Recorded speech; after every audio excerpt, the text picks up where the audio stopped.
Eric Burgess here. We're told to sketch the least positive theta for the values of and find the values of the 6 trig functions. Then we're given an equation for a line and a restriction on x. So when we're given an equation for a line, right, if you think about it, an angle is kind of like a line where we just ignore part of x. So, right, so this is for all the x's greater than 0, we could form some line that would make like an angle. And we're ignoring the negative ones. So the restriction here would be that x has to be greater than or equal to 0. But if our angle came down like this, or let me draw a completely new angle so I don't confuse you. If we had an angle coming over like this, well, this would be defined by an equation of some line where the only x's we put in are negative, meaning that x is less than or equal to 0. So x is not allowed to be positive. It has to be less than 0. So we can do that same thing here. So they've given us an equation for a line, and they've told us that x has to be greater than 0. And there's two ways we can graph this line equation. The first way is we can solve for it in y equals mx plus b format. Basically solve for y, and then we can use the slope to graph it. Or you can use the 2-point method, where you put in 1 point of x and solve for y, and you put in another point of x and solve for y, and then you use those 2 points to form a line. And then you want to pick x's that are in the domain, right? Because if those 2 points satisfy this line, all the other points on that line have to also satisfy this equation. It's one of the properties of a line. So let's go ahead and start by drawing. We're going to do it both ways just to show you. We're going to just draw ourselves a basic coordinate axes, and let's label these. Let's call this y and this one x. So first method, y equals mx plus b, easy peasy to do. All we got to do is solve for y. So I'm going to write it over here. We have 3x plus 5 is equal 5y is equal to 0. We subtract the 3x, we get 5y is equal to negative 3x, and we divide by 5, and we get y is equal to negative 3/5 x. And now this is our slope, right? This is m. So this is our rise over run. So if we pick an x, we can determine a y. So if we pick x to be 0, let's say we plug in x for 0, well, this whole thing is 0, that means y equals 0. So the point 0, 0 will be a point that we can put down. And then the slope says that we want to rise negative 3 and run positive 5. So rising negative 3 is the same thing as going down. So we go down 1, 2, 3. And so we'd be right here. And then we go over 5. So we go over 1, 2, 3, 4, 5. So we'd have a point right there. Let me erase these dots. They'll drive me nuts. Okay. So we ran positive 5. And so the equation, or the angle we would end up with, would be this. And this would be the line that we have. And we're only taking in positive x's. So this would be basically the first point. And then we would just go on that way. We would not use any negative x's because we were told x has to be bigger than 0. So you can't pick any x's that are smaller than it. So that's the first way you can graph this line. The second way is you can just take this equation, 3x plus 5y equals 0. And you can simply plug in points for one and solve for the other. Now the first point is pretty obvious. If you put x and y for 0, this will become 0, this will become 0, and you'll get 0. So the point 0, 0 is a valid point. And then let's plug in, now we pick an x. Let's let x equal 5. So if we do that, we're going to get 3 times 5. You could pick any number, but 5 is going to work out nicely because we're going to have to divide by 5 at the end. So this is going to become 15 plus 5y equals 0. We do the negative 15 to both sides, and they go away on one side. We divide by 5, and we get negative 3. So we see that when x was chosen, right, we chose x to be 5, y was negative 3. And if we look at that, we got that exact same point because that is what our slope was telling us as well. So there's just like a quick confirmation of both ways. Whichever way you choose to do, you know, do whatever way you feel comfortable with. I like the y equals mx plus b because I like the slope method, but you can use just the pick an x and find a y. That can be really useful sometimes.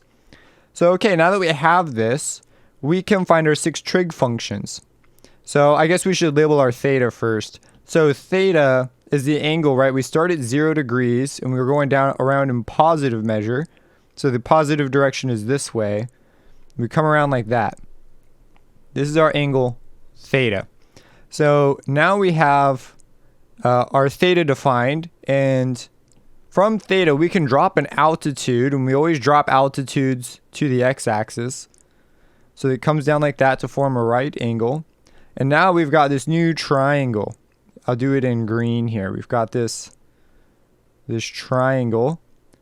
And so let me go ahead and just take this triangle and sort of extract it so we can see it separately. So there's the triangle that we formed. And we know a few things. For example, we know that it went a distance of 5 this direction and a distance of -3 downwards. So it went 5, -3. And using this, we can solve for the remaining side, right? Because 5 squared plus -3 squared is equal to r squared. And this -3 looks a little weird, so I'm just going to write the negative a little more explicitly. So we can go ahead and do this. So we can do 5 squared, that's 25, plus 3 squared, which is 9. And we get 34, and we take the square root. 34 is kind of a mean one, so we're just going to have r is equal to the square root of 34.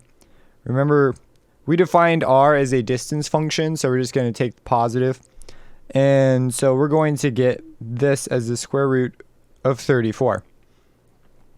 Now, knowing this, it's important that we look at where our theta is. So we're looking with respect to this angle, right? Because this angle is the one that matches up here. Now we're looking at it from the negative perspective when we go down like this, but you get my drift. So let's go ahead and do these things. So we know that sine is equal to the opposite over hypotenuse. So the opposite is -3, and the hypotenuse is the square root of 34. Or you could use the definition y over r, which were derived in this section. So you can go ahead and use that if you want. But so we have our sine. There's our first thing. And we look at this, sine is negative, and if we use our all students take calculus, we expect sine to be negative in this one because only cosine and secant are positive in the 4th quadrant. So this completely checks out with what we knew before. So we're going to go ahead and box this as our first answer. And since we know sine, we also know cosecant. It's just the reciprocal. It's going to be the square root of 34 over -3. Now, I am not rationalizing my denominators, but I'll write it over here in blue. If you were to rationalize it, it's kind of good behavior to do so. You'd multiply the top and the bottom by the square root of 34 to get rid of the radical in the denominator. And you'd wind up with -3 radical 34, right? Because you multiplied that on top. When you multiply it on bottom, the radicals will simplify out and you'll be left with just 34. And so, because you end up with 34 squared on the inside, you take it out, you just get 34. So that is the nice rationalized version if your teacher says you need to rationalize your denominators. Okay, so that's sine. Let's go for cosine. Cosine is adjacent, which adjacent is this side right here, which is 5 over hypotenuse, which is the square root of 34. And you could also use the x over r definition, and that means that secant is equal to radical 34 over 5. Again, if we were to rationalize this guy, it would become 5 rad 34, because we'd multiply by radical 34 to both sides, over, whoops, no radical down there, just 34. The same exact process. So all we have left now is tangent. So we have tangent. Let me box some stuff here. So we've got this one, You've got this one. You may be boxing these if your instructor says, hey, use the rationalized versions. Tangent, right? That's opposite over adjacent. So that's going to be negative 3 over 5. And that's just it for tangent. And cotangent is the reciprocal. 5 over negative 3. Right? And this is the same thing as y over x. And this one's x over y. So we can go ahead, we can box these. Boom, boom. And that's it. So I know it's kind of a scary problem because they give you a line instead of a point, which they've been doing up until now. But it is not too bad. Like, as soon as you understand that you can just plug points in and get 2 points out and plot a line, not too bad. If you have any questions, let me know. Subscribe and hit that bell icon for future videos, and we'll catch you in the next problem.